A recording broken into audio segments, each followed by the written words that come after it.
Okay, I am doing my teaching brochure on seizure precautions for at the hospital and for at home for children and for infants. So while you're in the hospital, precautions that they follow is they want to make sure all the side rails and other hard objects are taken out of the bed, but that the side rails are padded. Uh, Side rails must be raised around the child. They want to make sure that the oxygen and the suction will be at bedside, and to make sure that those are ready in case of an emergency happening during that seizure, like if their airway closes or they vomit. With that being said, first things you want to do, other than making sure there's nothing hard around them and their head is protected, is turn the child or the infant to their side.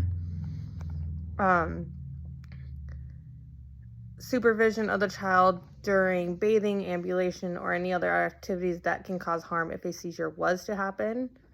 We just want to make sure that there is someone there with them to alert others for help and be there to guide them, I guess, through the seizure.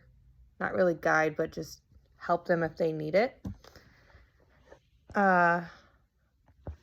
Sometimes if a child or infant has severe seizure disorder such as epilepsy, a protective helmet is put in place for that child.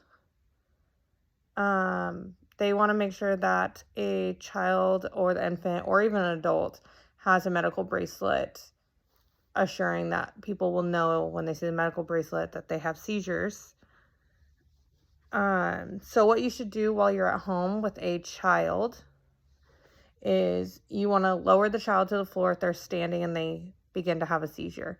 Then you want to turn them to their side, so if they throw up, it will run out of their mouth instead of going down their airway and choking them or cutting off their airway. You want to clear the area around them to protect their head while they are having that seizure and flopping around. You want to remove any hard objects away from them, move furniture away from them if possible. You never want to restrain anyone that is having a seizure. So yes, roll them to the side, but do not hold their hands down. Do not hold their legs down. Do not hold onto their head, because that jerking and you holding it can cause even more issues. You could break one of their arms. You could hurt their neck. Any of that stuff. Like I said earlier, you want to guard and protect their head as much as you can. So if there is furniture, maybe put yourself between that furniture and the person that's having a seizure. And with infant and child, you want to stay with them until the seizure is over and they are awake. With an infant, when they begin to have a seizure, you kind of want to do all the same stuff. Something I forgot to mention with the child is you want to loosen any clothing that is around their upper area that could constrict their neck or their chest from affecting their breathing and their circulation. So with an infant and child, goes for both, you want to avoid putting anything in their mouth. So just how you see on the movies and they put like tongue blades in their mouth or something for them to bite, don't do that because they can choke on it. Do not restrict their movement. Like I said with the child, don't restrict their movement. You can hurt them even more. Roll them to their side. Remove any nearby objects. Loosen clothing around the neck or head.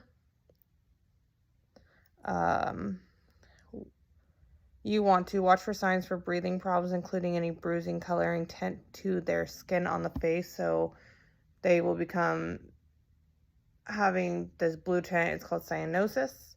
That indicates that there is a problem with their breathing or their airway is blocked. So a lot of those things go for child and infant. I think the only difference is with a child, you want to lower them to the ground. And with a baby, if you're holding the baby, you want to set them down on the floor or wherever you're at so that they can have the seizure and you could be there for them. You don't want to hold them while they continue to have a seizure. That can hurt you and them. So that is seizure precautions. Any questions? They are staring at me blank. It's my children.